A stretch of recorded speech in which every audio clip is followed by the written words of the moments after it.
Un très bon après-midi à vous tous qui suivez la télévision rwandaise. C'est toujours un plaisir de vous retrouver. Et tout de suite, voici les grands titres de ce lundi. Après plus de 5 ans au petit poste frontalier de petites barrières qui relient Luavu à Goma, un grand nombre de personnes traversent à nouveau la frontière pour pratiquer le commerce transfrontalier. Et la population s'en réjouit.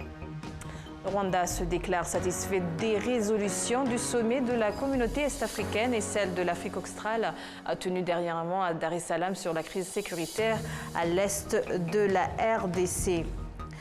À Musanze, exposition ce lundi dans ce district au nord du Rwanda de l'histoire du génocide commis contre les Tutsis au Rwanda en 1994. Restez avec moi, Michel Eladukunda. Je vous reviens dans un instant pour les détails.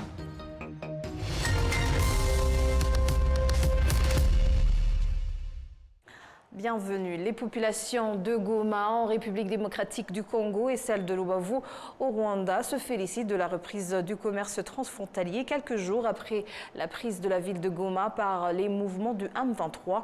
Après plus de 5 ans au petit poste frontalier de petites barrières qui relie Luavu à Goma, un grand nombre de personnes traversent à nouveau la frontière pour pratiquer le commerce transfrontalier. Les produits échangés entre les Rwandais et les Congolais sont principalement des denrées alimentaires d'origine agricole et animale, des boissons, des bières et d'autres produits. Depuis que la ville de Goma est sous le contrôle du groupe armé M23, le nombre de personnes traversant la frontière ne cesse d'augmenter chaque jour. Les autorités du district de Luavu indiquent actuellement plus de 30 000 personnes traversent la frontière chaque jour, contre seulement 15 000 par jour dans les jours précédents dans la chute de Goma. Actuellement, la frontière ferme à 18 h contre 15 h auparavant. Le Rwanda se déclare satisfait des résolutions du sommet de la communauté est-africaine et celle de l'Afrique australe, tenue dernièrement à Dar es Salaam sur la crise sécuritaire à l'est de la RDC. Le ministre des Affaires étrangères et de la coopération internationale, l'ambassadeur Olivier Nduhungirehe, indique que ce sommet a tenu compte des préoccupations du Rwanda quant à la paix et la sécurité dans la sous-région. Nos revendications sont intégrées dans le communiqué final. On demandait qu'il y ait une cessation des hostilités, un cessez-le-feu, ça c'est un. Et on demandait qu'il y ait une revitalisation du processus de Luanda et du processus de Nairobi, ce qui a été fait avec la fusion de ces processus en un seul, Luanda Nairobi processus. Et puis il y avait dans le cadre de ce processus fusionné, nous avons décidé d'élargir le panel ou le collège des facilitateurs à d'autres personnalités africaines, principalement des anciens chefs d'État qui vont être cherchés dans plusieurs régions d'Afrique. Donc ça, c'est sur la revitalisation de ce processus de Luanda et de Nairobi. Et puis troisièmement, bien sûr, le dialogue direct entre le gouvernement congolais et le M23, qui a été bien spécifié dans le communiqué final. Et puis il y a d'autres décisions qui ont été prises sur la condamnation des discours de haine, sur la mise en place du concept des opérations pour la neutralisation des FDLR et la levée des mesures rwandaises de défense. Donc, en général, nous sommes satisfaits puisque les décisions vont dans la bonne direction.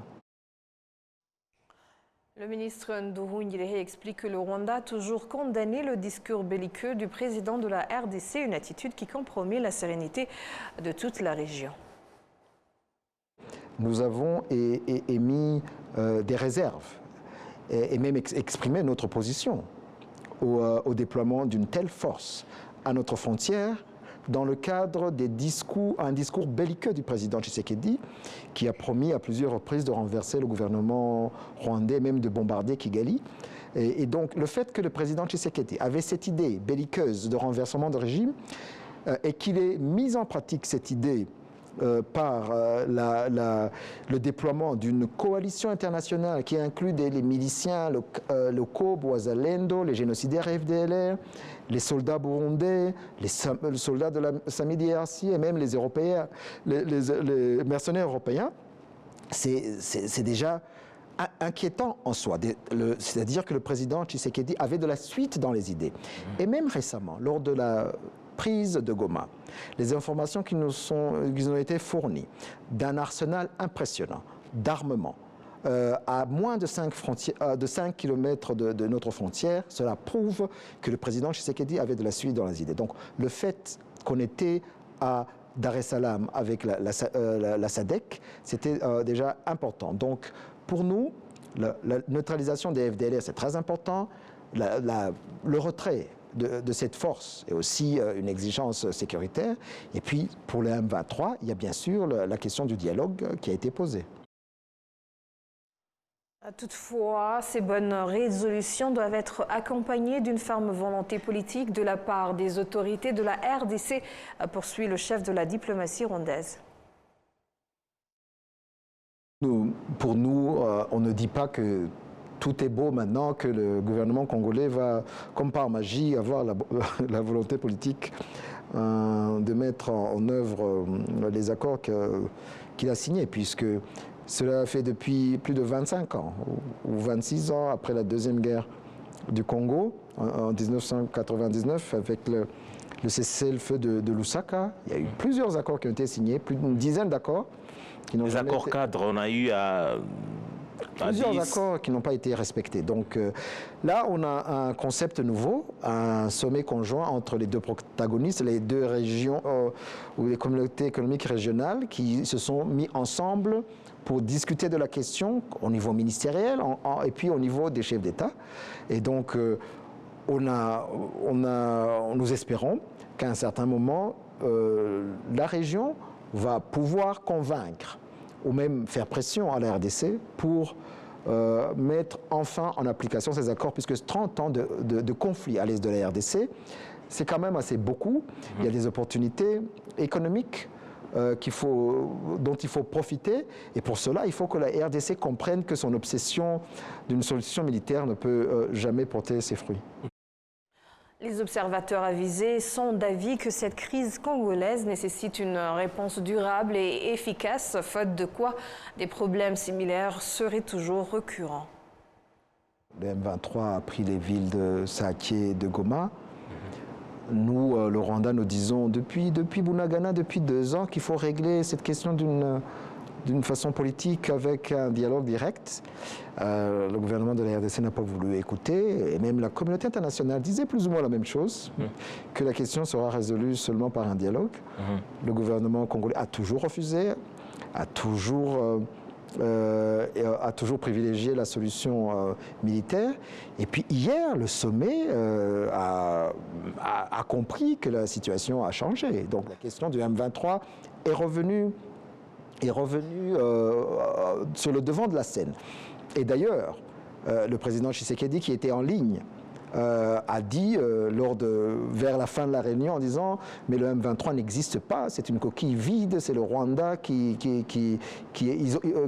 place quelques Congolais devant, mais que c'est le Rwanda qui n'y a pas de revendication ».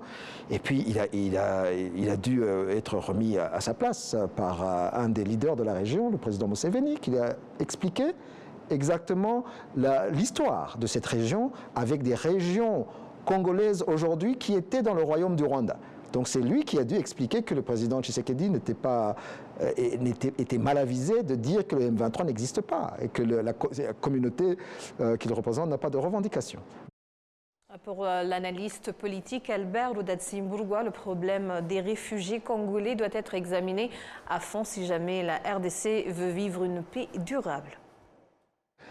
Quand on parle d'intégrité territoriale, d'intégrité historique, si on ne met pas le fait qu'après 30 ans, les réfugiés congolais, cette communauté, qu'elle soit de la SADC ou de l'EAC, doit s'engager à ce que ces Congolais rentrent chez eux. Ça fait 30 ans qu'ils ne sont pas là. Ça fait partie de cette intégrité territoriale dont la RDC toujours se réclame.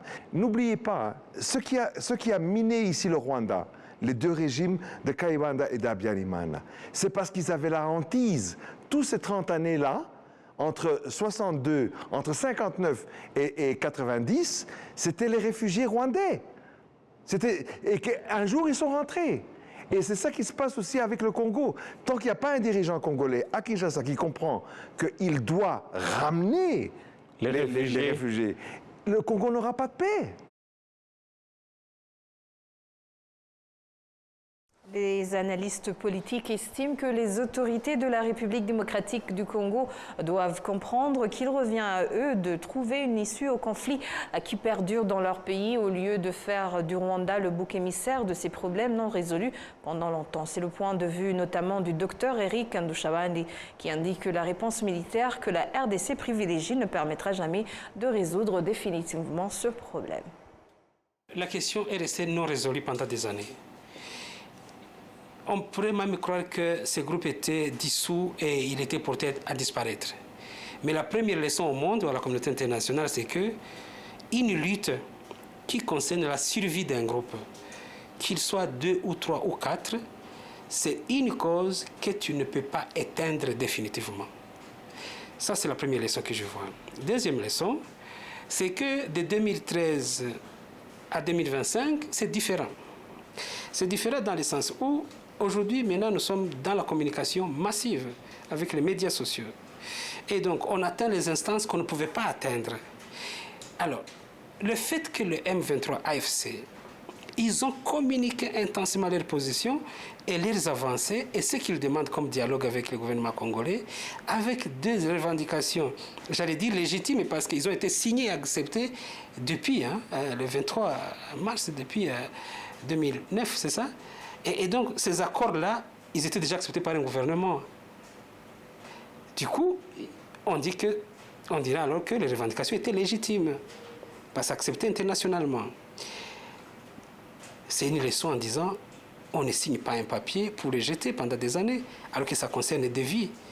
Et surtout que le gouvernement congolais n'a pas fait mieux ailleurs, n'a pas développé le pays, n'a pas développé un discours de politique d'unité nationale. Plutôt, il y a eu exclusion, il y a eu mauvaise gouvernance, il y a eu même régionalisme. Et le pouvoir est accaparé par un petit groupe tel que le discours est prononcé partout par l'opposition. Et donc, tous ces éléments-là montrent qu'il fallait à tout prix prendre au sérieux la lutte de l'AFC M23. L'autre leçon, c'est que la communauté internationale ne parvient pas, par exemple, à trancher sur la question de refouler encore une fois les groupes rebelles dans la ville de Goma. Moi, je pense qu'il y a des facteurs qui doivent être considérés. Le premier, c'est ce passé-là. 30 ans durant, ou 15 ans, 16 ans, tu n'as pas pu résoudre la question.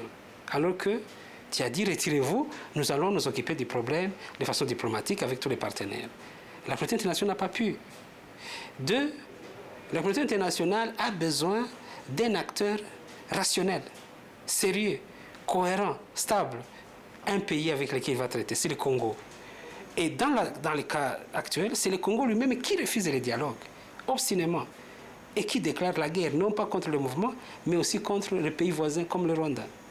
Et donc, cette tendance de fuite en avant, cette tendance de vouloir faire le bouc émissaire, fait que ça déresponsabilise le Congo, et la communauté internationale reste dans les dilemmes maintenant de comment s'associer au Congo et pour agir de cohérence contre le groupe rebelle. Le passé, il pèse. Le passé pèse sur ce processus. Un autre élément, c'est l'élément distinction entre civil et militaire. Aujourd'hui, si vous dites qu'on va prendre maintenant ces camps de réfugiés, ces camps de déplacés, jusqu'à ce que, par exemple, on chasse d'abord les rebelles.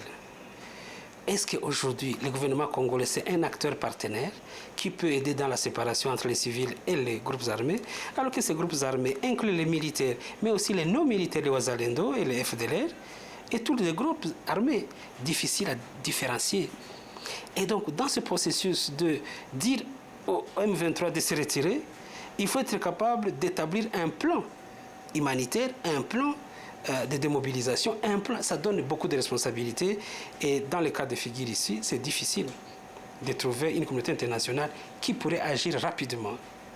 Et donc, pour l'instant, on ne peut qu'espérer que AFC M23 va mettre sur pied des conditions minimales possible pour que les citoyens rentrent dans leur maison, dans leur village.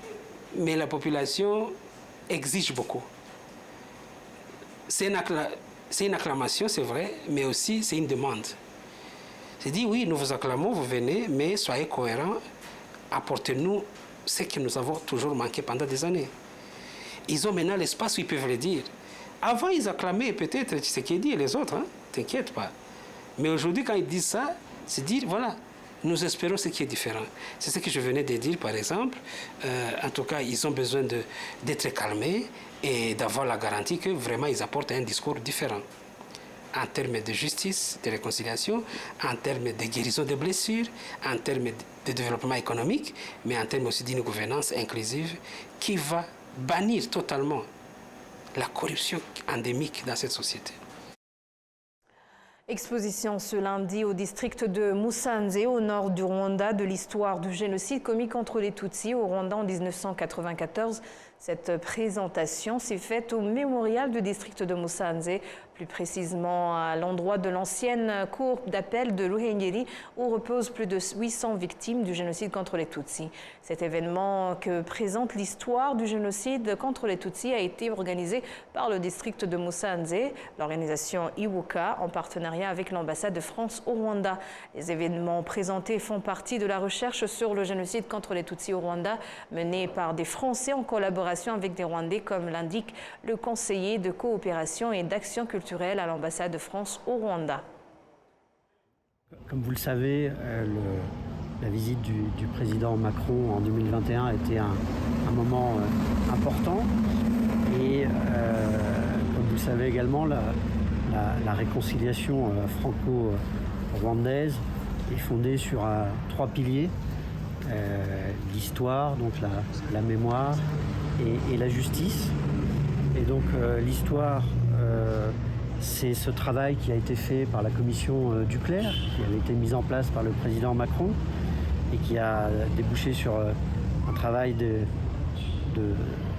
sur les archives, sur plus de 8000 documents classifiés et qui a abouti à la production d'un rapport qui, comme vous le savez, établit les responsabilités lourdes et accablantes de la France. Donc ça, c'est le travail sur l'histoire. Le travail sur la mémoire, c'est ce que nous cherchons à entretenir au quotidien, tous les jours, avec nos partenaires, et notamment donc avec Ibuka Rwanda, et un travail qui a débouché sur un projet plus global, Dusangire Amateka, partageons l'histoire, qui consiste à collecter des témoignages, à la numériser, à traiter les archives, d'une part, à renforcer les capacités du Minubumwe, et notamment en matière de gestion des sites patrimoniaux. Et évidemment, cette exposition en est également le résultat le plus visible aujourd'hui à Musanze. Aujourd'hui à Musanze, mais avant à Paris. Donc c'est également une exposition qui a été montrée en France, à Kigali, au mémorial de Kigali, à Houillé et maintenant ici à Musanze, avant qu'elle ne revienne à Kigali. Et puis la justice, donc le 3e pilier de cette réconciliation, c'est la lutte contre l'impunité et c'est donc le temps des procès. Et voilà les trois piliers de la réconciliation sur lesquels nous devons nous appuyer. À l'occasion de la semaine consacrée à la lutte contre la corruption dans les tribunaux, qui se tiendra pour la 14e fois, les diverses agences ont montré ce qu'elles ont fait au cours de cette semaine. La Cour suprême a révélé qu'en 2020 et 2024, le Conseil judiciaire suprême a sanctionné 14 juges, greffiers et autres employés des tribunaux. Aujourd'hui, 3 autres et 2 greffiers et un juge ont été suspendus. Le secrétaire général de la direction de la police nationale, Rib Jano Ruhunga, affirme qu'ils ont également déployé des efforts pour poursuivre les employés de cet organe qui a souvent été pointé du doigt pour délit de corruption en raison du service qu'il rend à la population. Dans l'ordre des avocats, l'année dernière, 9 salariés ont été poursuivis en justice, ce qui a abouti à des licenciements.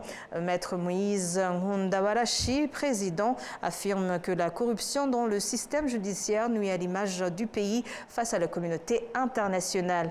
Au bureau du procureur général, l'année dernière, 6 procureurs ont été arrêtés et poursuivis pour délit de corruption. La procureure générale Angélique Habyarimana a affirmé que ce secteur est toujours entravé par le manque de lanceurs d'alerte en matière de corruption.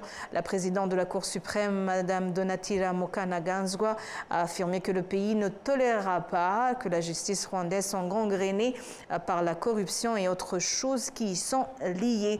Lors de cette semaine contre la corruption dans les tribunaux, des débats sont prévus dans les médias, dans des établissements d'enseignement, dans des tribunaux pour les juges et les greffiers. Il y aura également des procès dans des affaires principalement liées à la corruption. Centaines et des centaines de commissaires corrompus vous mentent et prétendent qu'ils vous y mènent. La justice ne s'achète pas. Un pacte de défense mutuelle entre le Mali, le Niger et le Burkina Faso existe depuis le 16 septembre 2023. En janvier 2024, les pays membres de cette alliance ont fait acte de leur retrait de la communauté économique des États d'Afrique de l'Est, CEDEAO. Cette alliance a été créée pour aider à contrer d'éventuelles menaces de rébellion armée dans cette région, confrontée surtout au terrorisme. Pour parler de cette région, notre confrère Jean Damascène Manichim s'est entretenu avec Paul Amoussou, directeur de publication du quotidien La Nation au Bénin. Il commence par nous dire comment se présente la situation précaire et sécuritaire dans le Sahel. C'est vrai que la constitution de cette entité qu'est l'Alliance des États du Sahel vise à organiser un système de défense collective et d'assistance mutuelle. À cet effet, on peut dire que au-delà de la formalisation, de la conceptualisation, le défi sécuritaire dans la région, dans cette sous-région reste entier. Quand bien même on a cette coalition entre ces 3 États, on ne sent pas encore un engagement réel et une évolution certaine quant à affronter ces djihadistes et à les déloger de ces zones-là où ils sévissent allègrement. Oui. Une autre question qu'on peut se poser, c'est la libre circulation des personnes et des biens. On sait qu'à un certain moment, ces pays de l'Alliance du Sahel avaient bloqué la circulation des biens en provenance des autres pays restants de la CEDEAO. Est-ce qu'il y a une coopération quelconque entre les citoyens de ces pays? Il y avait les accords originels de la CEDEAO qui favorisaient la circulation des personnes et des biens, ce qui suppose que un ressortissant du Mali peut aller au Nigeria, passant par le Bénin, le Togo, la Côte d'Ivoire, etc., sans souscrire à un visa. Et il en est de même pour les biens, le transport des biens. Mais aujourd'hui, puisque ces États décrochent de la CEDEAO, ça pose problème. Alors, Paul, concrètement, est-ce que le citoyen lambda peut quitter, par exemple, le Bénin avec ses marchandises vers le Burkina Faso? Les marchandises, oui, plus ou moins, ça dépend des pays. Oui. Le Burkina Faso, il n'y a pas de problème. C'est le Niger, au Mali aussi, a priori, il n'y a pas de problème. C'est au Niger qu'un citoyen ne peut pas quitter aujourd'hui le Bénin et traverser la zone frontalière, Bénin-Niger, car du côté nigérien, la frontière reste fermée. Elle est restée fermée jusqu'à présent. Oui. Mais côté béninois, la frontière elle est ouverte, ce qui est paradoxal. Et justement, Paul, j'allais vous demander, cette dislocation de la CEDEAO, une organisation qui était vraiment en avance par rapport aux autres sur le continent africain, cette dislocation a eu quel impact sur la vie de la population en général? Il y a un impact parce qu'il y a des produits vivriers qui quittent, qui sont convoyés des autres pays, des États du Sahel, vers les autres pays de la CEDEAO et vice-versa. Oui. Aujourd'hui, le pont est rompu. Et donc, forcément que les populations, notamment commerçantes, ont beaucoup de difficultés. Et même au-delà même du commerce, ne serait-ce que la circulation des personnes, Oui. elle est devenue problématique. Il n'est pas aisé aujourd'hui pour un Béninois allant au Niger, il subit des tracasseries policières et douanières. Oui. Du simple fait qu'il est béninois. Et là, malheureusement, je comprends qu'on est loin de cette vision de l'Union africaine, de la zone de libre-échange continentale. On est très loin de cette réalisation. Très loin. On est très loin de la zone de libre-échange continentale, de la ZLECA, qui était un projet quand même novateur, un projet très qui bénéfique aussi. contribuait à l'intégration africaine, à l'unité africaine qui est si bien, qui était, et pour laquelle les pères fondateurs ont travaillé et que les autres, à travers le temps, le relais a été assuré jusqu'à présent. L'intégration des peuples n'est pas en cause. Sur les zones frontalières, les mêmes populations, il y a des familles qui séjournent de part et d'autre, et donc qui ne se retrouvent pas dans le projet politique, dans l'orientation nouvelle politique qui est donnée par les dirigeants de ces 3 États du Sahel. Et les peuples ne comprennent pas, les peuples sont pris au dépourvu de cette orientation de politique-là, nouvelle, qui ne répond pas à la réalité du terrain. Parce que la réalité du terrain, c'est l'unicité des peuples. Oui, les peuples sont les mêmes. Voilà, les peuples sont les mêmes. Et malheureusement, les options politiques viennent chambouler cette réalité-là et contrarier le vécu social, le vivre ensemble de ces peuples. Et c'est ce qui est le plus déplorable dans cette situation-là dont nous parlons.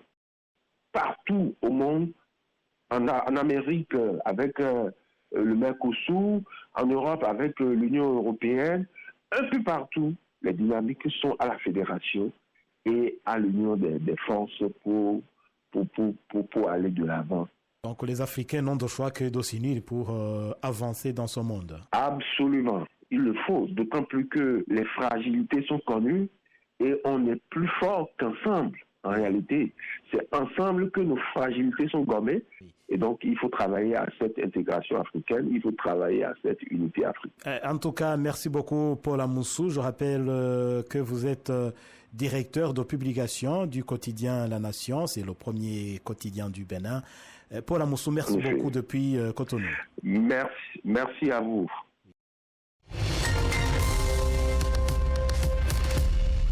C'est sur ces images que nous clôturons cette grande édition. Merci de l'avoir suivi. Au nom de toute l'équipe qui a contribué à sa réalisation, je vous souhaite de poursuivre les programmes de la télévision rwandaise. Et d'ici là, portez-vous bien.